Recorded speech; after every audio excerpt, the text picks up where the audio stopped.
Située au cœur de l'Afrique centrale, la République démocratique du Congo est un pays sous-continent avec une biodiversité riche, une flore et une faune impressionnantes. La forêt du bassin du Congo en Afrique centrale est le deuxième massif forestier tropical après la forêt amazonienne. Il dispose de plus de 186 millions d'hectares et de forêts denses et humides. Dès sa source située dans le Grand Katanga, en passant par Kisangani jusqu'à Banana dans le Congo central, cette croisière sur le fleuve Congo est estimée à 8,6 millions de kilomètres carrés. Cependant, Kinshasa, capitale de la République démocratique du Congo, est parmi les agglomérations les plus peuplées au monde. La ville connaît un fort développement économique et une urbanisation anarchique passant d'1 million d'habitants en 1970 à plus de 13 millions aujourd'hui.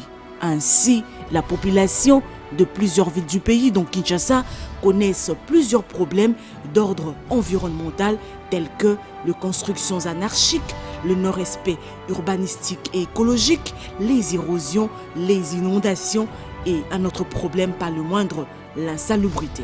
Au regard de ce sombre tableau, les questions sur l'environnement suscitent de plus en plus l'intérêt auprès de la population, les professionnels de médias et les chercheurs. Selon Pudens Malibabo, chercheur et doctorant en communication environnementale à l'Université catholique de Louvain, en Belgique, la population paye un lourd tribut de sa désinvolture, mais aussi de l'irresponsabilité et du show médiatique des décideurs en matière de questions environnementales. Aujourd'hui, nous constatons que les lieux ravagés par les catastrophes naturelles ou d'origine anthropique sont actuellement prisés par les hommes politiques en quête de popularité.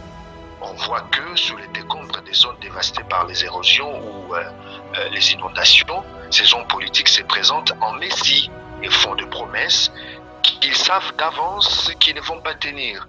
C'est cela, la religiosité politique, dont parle Benoît Lafont dans son étude sur la télévision face aux catastrophes et au deuil collectif.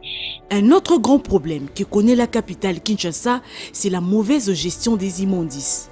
Lancée dernièrement par le président de la République et le gouverneur de la ville de Kinshasa, l'opération Kinbopeto peine à démontrer ses résultats. La capitale est toujours sale et le chercheur donne quelques pistes de solutions. Il y a des solutions à court terme et si vous voulez à moyen et à long terme. Le pouvoir public savent qu'à court et à moyen terme, ils ont l'obligation d'installer les poubelles publiques proportionnelles au nombre d'habitants et qui doivent les évacuer régulièrement, sanctionner les criminels écologiques que l'on trouve aussi bien parmi les fonctionnaires de l'État que certains Congolais. Alors, par-dessus tout, dans l'esprit du développement durable de villes congolaises, il faut savoir avant tout que la gestion de déchets est une question de modèle culturel et pour dire simplement les choses, c'est une question de mentalité, mais aussi des lois et des moyens financiers et techniques. Donc, la gestion des déchets en tant qu'une action à la fois individuelle et collective doit pour aboutir procéder de la triangulation de 3 pôles.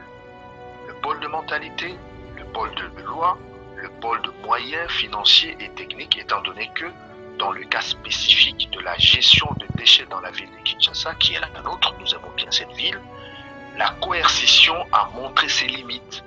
Alors, ce que je suis en train de dire, madame, c'est qu'il faut, à travers l'éducation à la salubrité, agir sur les mentalités en vue d'instaurer un ordre social écologique. Le 2 août 2015, 193 pays ont approuvé 17 objectifs de développement durable qui sont rassemblés dans l'agenda 2030, dont l'accès à l'eau salubre et à l'assainissement, objectif 6, la lutte contre le changement climatique, objectif 13, et les villes et communautés durables, objectif 15.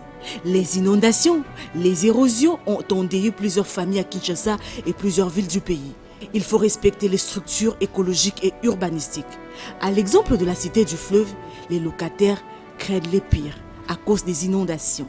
Cette inondation est la conséquence de la violation par le pouvoir public des normes écologiques et urbanistiques et ce n'est pas une conséquence du réchauffement climatique. Il faut lire ce que les chercheurs publient. Je ne suis pas le seul à publier dans ce domaine. Il y a beaucoup de chercheurs qui publient à l'UNIKI, à l'IPTP, à l'ISTA, il y a des environnementalistes. Il faut les consulter. Ils sont là. Il faut le mettre au cœur de l'action. Alors, ce que je dis des chercheurs concerne aussi la presse. Je l'ai démontré dans mon dernier article, la presse s'impose comme un acteur incontournable aujourd'hui dans les domaines de l'assainissement urbain. Elle a beaucoup à nous dire dans ces domaines. Il faut écouter les journalistes et leur donner le moyen nécessaire à bien faire leur travail. Quoi qu'il en soit, la presse, qui est une sentinelle dans plusieurs secteurs de la vie de la communauté, avait déjà tiré la sonnette d'alarme bien avant que Kinshasa et les autres villes sombrent dans ces problèmes d'ordre environnemental. Il faut donc mettre les efforts ensemble pour élever le défi, celui d'avoir les villes et communautés durables. Objectif 13 des ODD.